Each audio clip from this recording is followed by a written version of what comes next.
Welcome to my shop. This is my Honda XR650R, one of my favorite motorcycles. When I bought it, it wasn't my favorite. In fact, it didn't run. It didn't have compression because the previous owner had ridden a bike with an air filter that leaked sand and debris past its edges. It wiped out the valves, the rings, and damaged the upper end of the cylinder. The result of that can be seen at the channel in the how-to rebuild of the top end of this engine. I'm going to walk through an air filter service on this bike and show the way the filter should have been installed.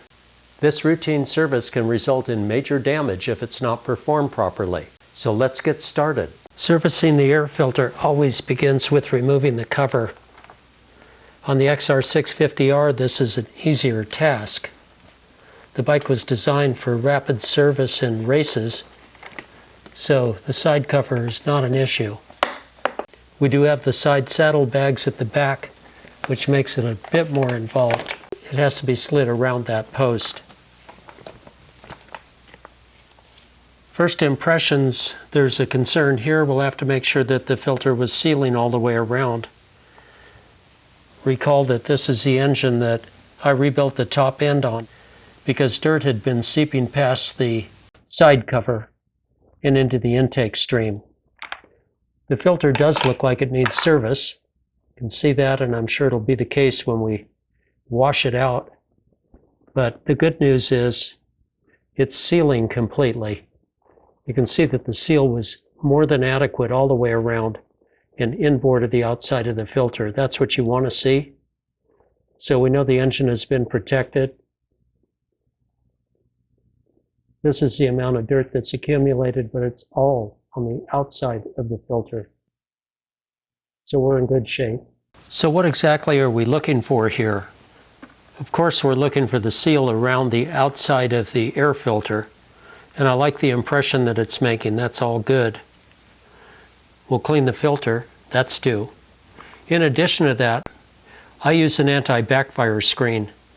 And this actually would catch larger debris. That's really not the intent. And anything that gets through the filter, of course, is hazardous. But this is a safeguard, if you will, for both engine backfire and the possibility of larger debris getting through the filter. So we'll leave that in place. That I replaced after the top engine rebuild when I got rid of the aftermarket air filter that had caused all the trouble. And both this piece and the filter are original equipment Honda. We have a reasonable quality there, and I would mention that this filter did come pre-oiled, so there wasn't any question about the quality of the oil. I would say realistically it'll probably get replaced on the next filter cleaning time, and we'll have a pre-oiled filter to install. Cleaning the filter begins with a quality product. In this case, I use Maxima product. This is a twin pack that I purchased from the local Honda dealership. It consists of the air filter cleaner and Fab 1, the spray-on air filter oil. We'll begin by cleaning the filter, and in this case there's no need to rinse it off first because we haven't been through mud. There's no debris or solids on the filter, so we'll get right after cleaning it. Okay, this did a pretty good job. Again, this is the inside of the filter. We ran water through from this side, and the idea is not to impact the filter, or worse yet, run anything all the way through. We're going to do a second cleaning. We'll hit the spots that did not come clear, like this area right here, a couple things on the back side, and a few things on the front side. So let's go for it again. Make sure this is thoroughly clean. Notice how the shape of the filter has changed. It's restored much of the shape. It's not as compacted as it was. The dirt had it thoroughly compacted. And so now we have a foam filter that's much better at sealing when we go to reseal.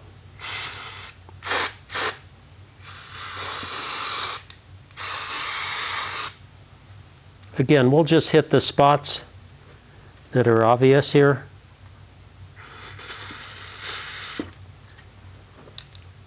And This is the more critical side, the back side. I'm going to concentrate on this point right here. You can see that we have a little bit of concern about making sure that this is clean right in this area here.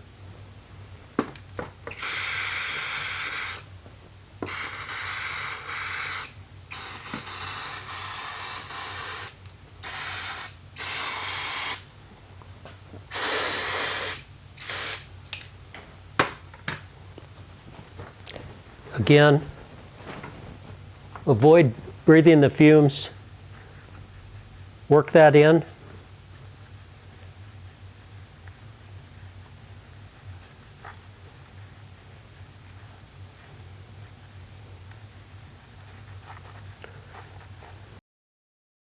In my view, this is a one-time cleaning. I'll probably replace this filter next time. It's a quality filter. It's an OE filter. I like the way it's sealed, but I wouldn't expect it to seal too many times. So we're going to clean this up thoroughly, and we will reuse it this time.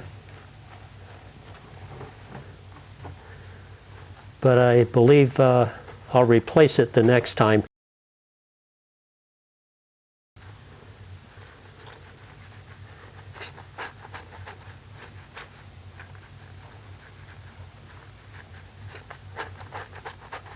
Okay, we're going to rinse this out again. Remember to rinse it from the back side of the filter toward the front. Run a steady stream of water over it, and the filter should come clean. It's not really complicated.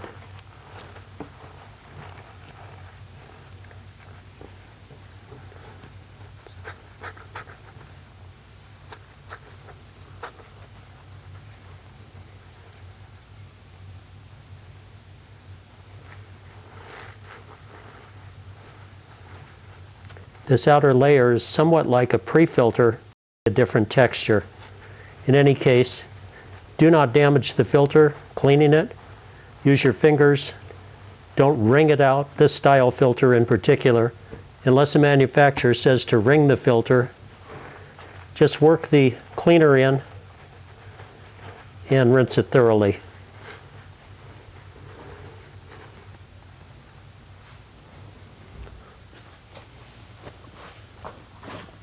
Okay, we're back, and the filter looks clean. So we'll set it over here away from our pan and move to the next step. Maxima calls for the use of soapy water, warm. And in this case, I use liquid dish detergent, Dawn, whatever your preference might be. And the goal here is to wash the filter thoroughly to remove any residual cleaner. Again, the fumes from the cleaner are obvious. This is a petroleum product. And there's an aromatic that I can sense is in this. The idea is to wash this thoroughly. You're going to rinse it when you're done, but the idea is that the soap will break up any residual cleaner or possibility of oil.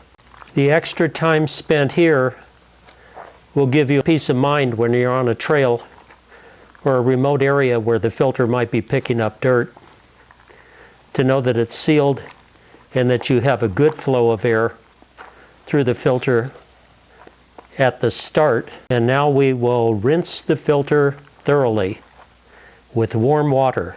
This soapy water is warm. Our final rinse will be warm too.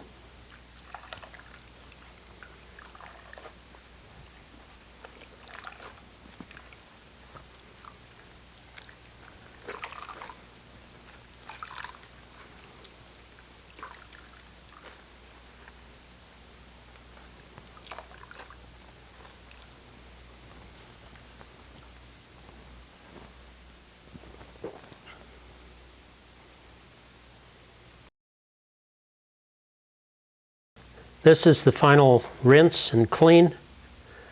The filter is reshaped, if you will, back to pretty much its original shape when it came out of the package new. So the goal at this point was to wash the filter. I went through 2 cycles, rinse it from the back side.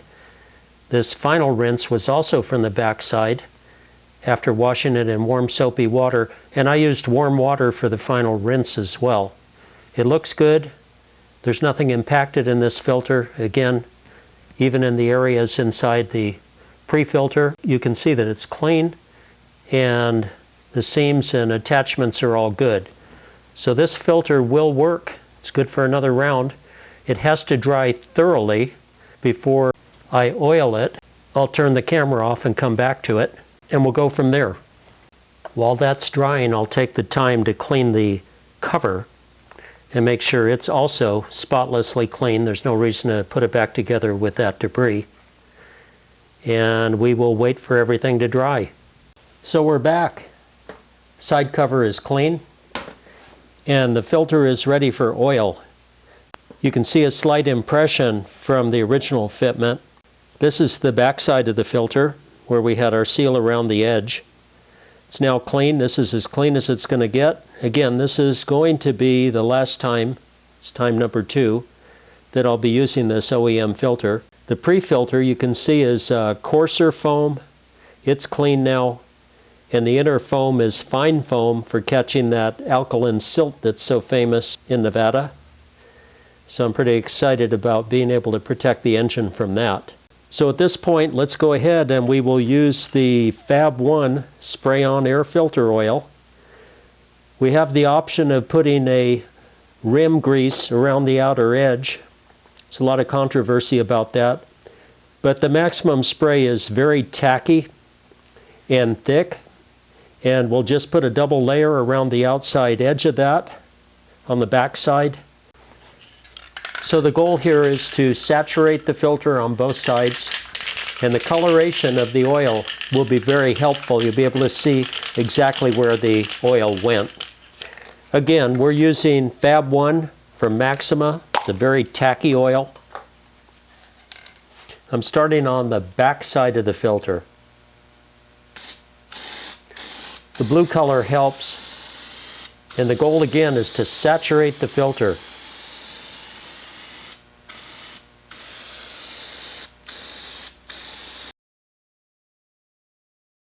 You can see by the coloration where it's saturated.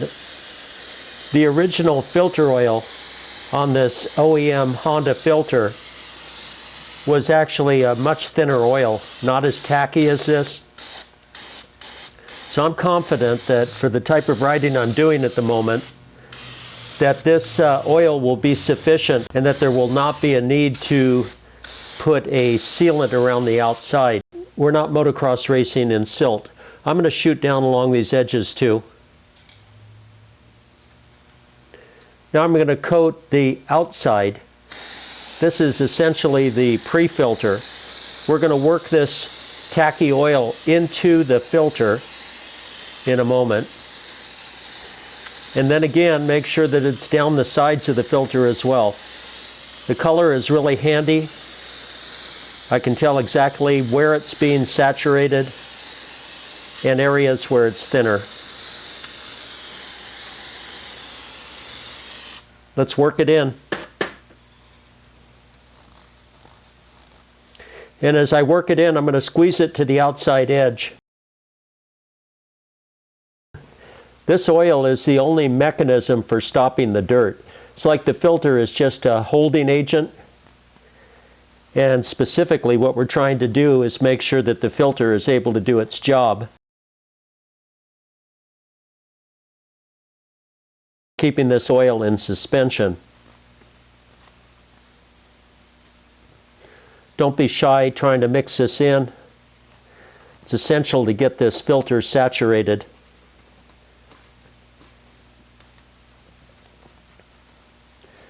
This is your engine protection.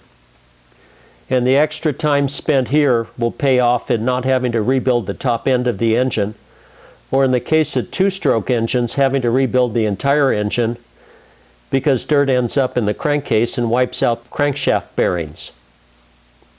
So let's avoid that.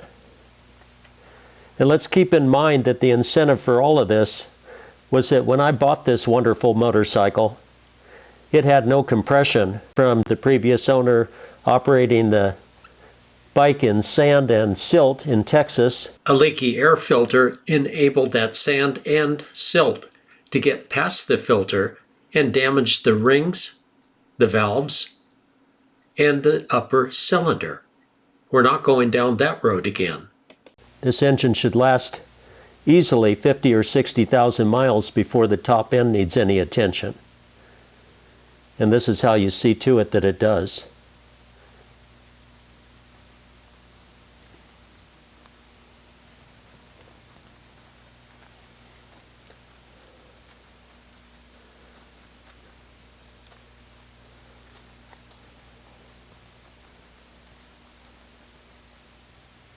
Any areas that are still light should be sprayed again. Don't be shy here. This engine may run slightly rough if there's any residual oil or sloughing oil, but it's well worth the price. Spark plug will clean that off shortly and there won't be any issue.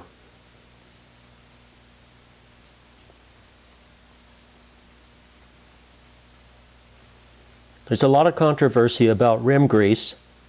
It certainly has its place if you're running in silt or where there's a possibility of the filter plugging up and looking to draw from any edge of the filter. So that's your call. This is a petroleum-based oil. Some people spray the edge of the filter housing if it has a seal, which the XR650 has a pretty poor arrangement there. It just has a ridge. And we'll get to that in a minute. They apply tacky, waxen-like substances that will adhere to that and act as an air barrier and maximize the seal. All of those prospects should be considered if you're racing in dirt, if you're running in silt, if you're exposed to really high levels of fine dust. And Nevada is actually known for that. The soil's alkaline, and the two-track roads in particular get pounded to where they are nothing but dust. You can plug up a conventional paper filter in 10 miles of driving. Okay, there are a couple spots I want to hit again. And I'm going around the edge where this will be sealing on the back side.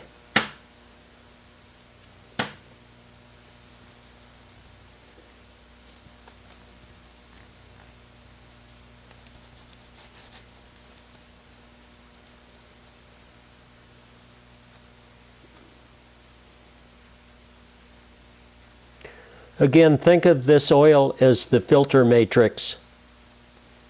This is the medium that stops dust and dirt. The filter itself is just a holding agent.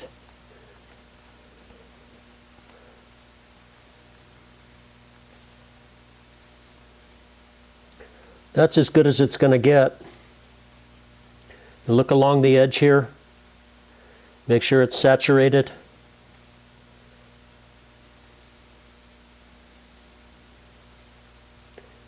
I'm thinking valves, piston, rings, upper cylinder, above the ringland, from there to the top of the cylinder. All of that can be damaged by dust, silt, certainly sand, the worst agent that can get through a filter. That should do it.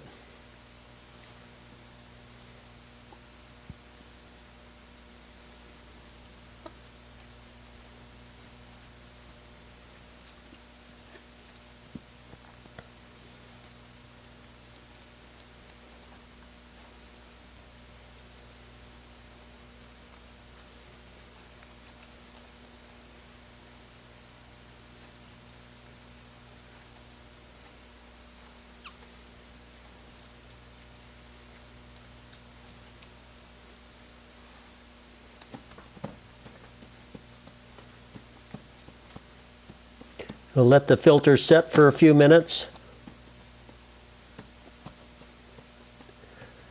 and then install it.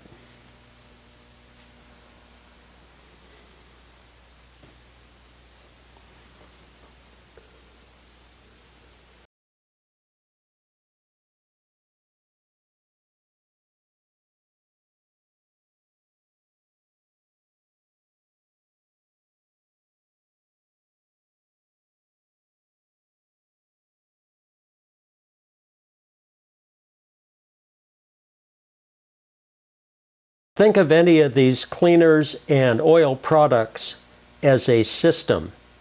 Maxima happens to be petroleum-based. Other systems are biodegradable polymers. I don't want to mix formulations or bases when I use these products. So if I go with Maxima, it's Maxima all the way. If you use another brand, No Toil or any other brand, stick with all other products that are part of the system. That way you know that everything is compatible. So our biggest concern is the filter sealing around this rim edge. And that would be the black area right outside of the anti-backfire screen.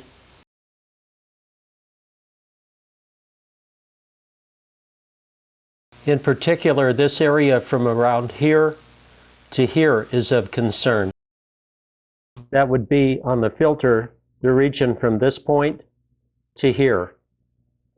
So we're looking closely to see if there's any damage.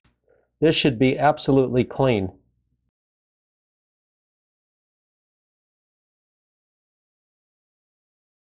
So let's carefully put the filter into position. Again, the pre-filter or coarser filter section is facing toward the outside.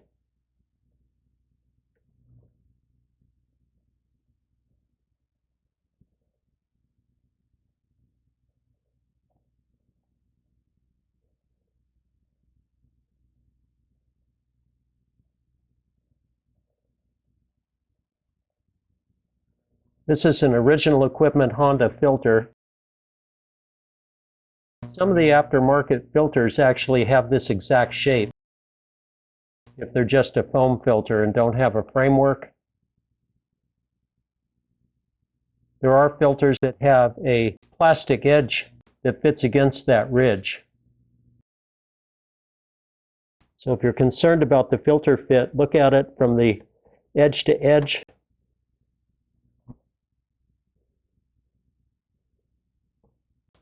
And again, we're trying to get a seal right against this.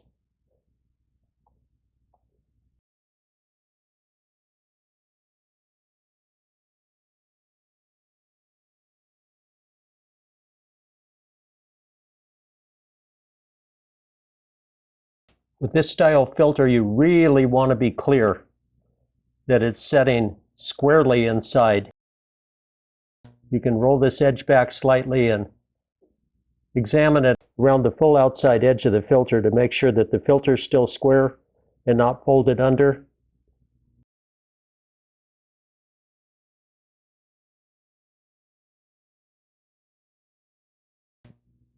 And we can put the side cover on now.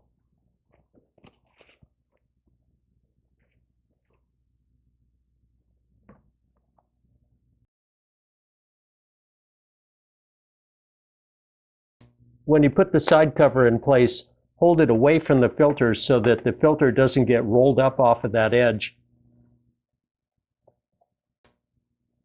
This point right here has alignment with this plastic tab. This presses against the filter, this presses against the filter, and it keeps the filter from shifting out of position.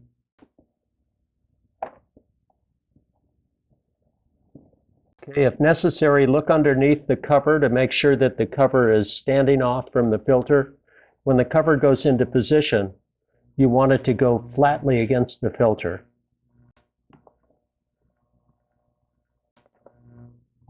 That's hooked. These two are in position. This one is going to require pressing the cover in firmly. Here it catches. You can feel it. That's 3. And the last one is simply this clip. So we have 4 of them in position now. Filter is flatly pressed in.